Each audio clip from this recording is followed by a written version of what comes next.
Hello, my beautiful cuddlebugs. Welcome to Ramblings of a Book Dragon, where we dive into the warmth of good books and unravel stories that feel like a literary hug. I'm Allie, your host, and I'm thrilled to embark on another cozy adventure with you. So grab a cup of your favorite beverage, snuggle into your cozy reading nook, and let's begin. But before we do, please feel free to like, comment, and subscribe so that you won't miss a single podcast episode. I really value your feedback and book recommendations. Now let's begin with today's episode.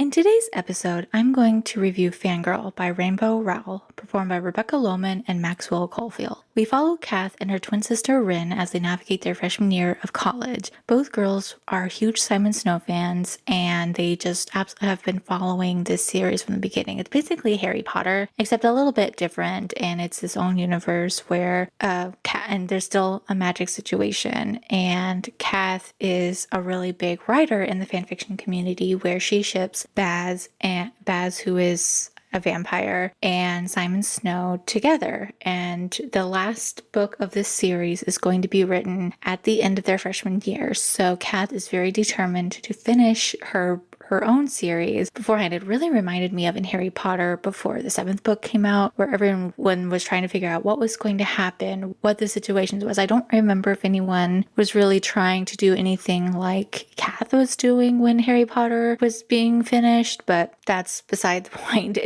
This book, it was like Rainbow Rowell was in my head in high school and college because I wrote a tiny itty bitty bit of Harry Potter / fan fiction. It's not that no one's ever going to see the light of day of it. It was absolutely trash, which is normal for high school writing. But Kath is actually a really good writer. She has a huge following. Me, I barely had anyone reading this, which makes sense.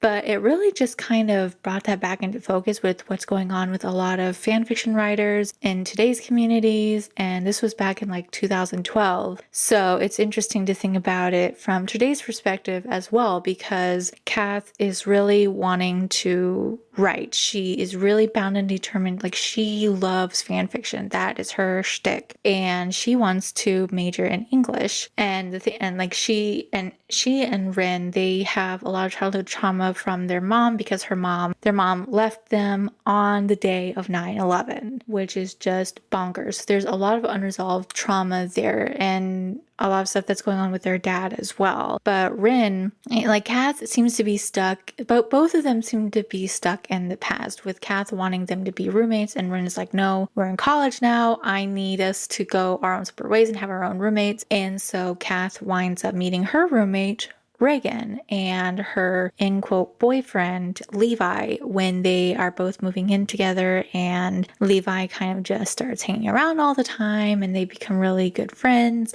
And eventually they become boyfriend girlfriend, which is very cute. I really liked the way the story progressed with all of that, and it just was really just funny with everything, because Kath at the beginning of the book was very introverted. I mean, she still is introverted and is very much a hermit, doesn't really want to go out and do much of anything, but Reagan kind of forces her to go out, go to parties and everything. And it was really interesting to see everything that was going on between both Kath and Ren, because Ren becomes very much the party girl, drinking all the time, having all sorts of boyfriends and all this other stuff that's going on. And we really follow that aspect of going to college, getting loose, having all that sort of craziness that's going on. And Kath is very much the star student, always, but her main focus, at least for a while, is really wanting to finish her story before the last Simon Snow book comes out. And she's kind of struggling with that a bit at the beginning of the book because of everything that's going on with the class. And that's part of what was kind of going on with me as well, because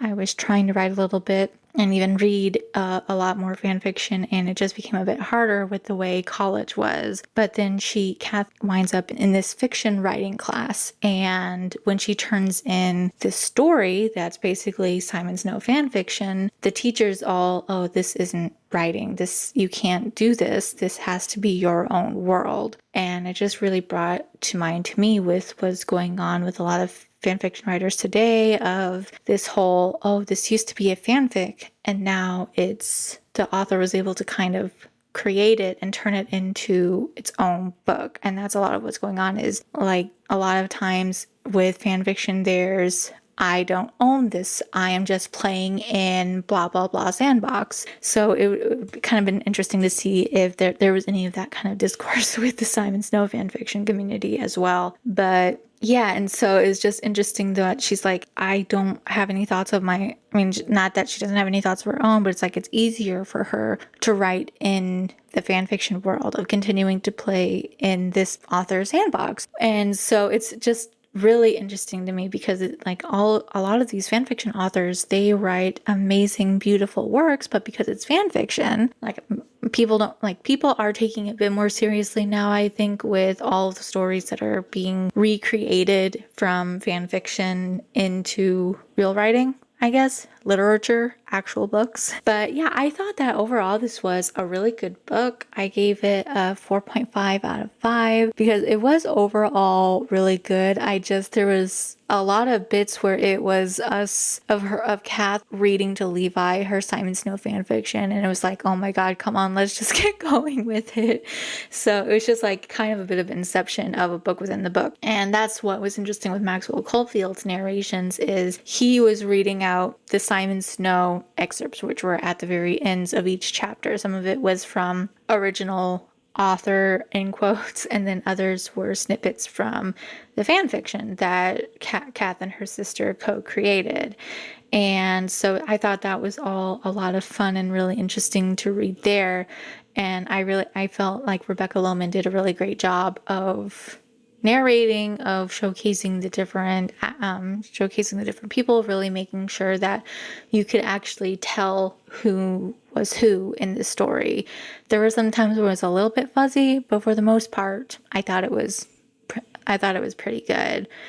And there is also a lot of other stuff that's going on in the book as well. Like there's processing this trauma that happened from their mother leaving them, and both of them kind of like separating, having their sisterly arguments, and then eventually coming back together in the end, and determining that it is okay for them to want to do different things. Like it's okay for them to have their own separate lives, but also that there are things that are wrong. There are things that are going wrong in that house, especially like with their father and everything. It was just a lot. It was a lot that was going on. But I guess my main focus of this was the whole, fan fiction author writing her own work and having that mindset that she really had to have that switch that took place throughout the course of this story. And she really grew and understood what it meant to kind of not just let go of the past, but to be able to use that past to make her own writing, and just processing what it means to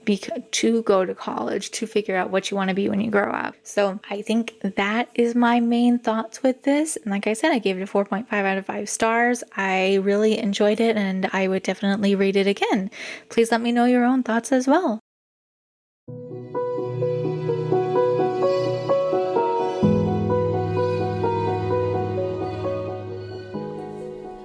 A big thank you to all you beautiful cuddlebugs for joining me on this literary escapade. Until next time, keep snuggling with those books and spreading the cozy vibes. Happy reading, my lovely cuddlebugs, and I'll talk to you next time. Goodbye!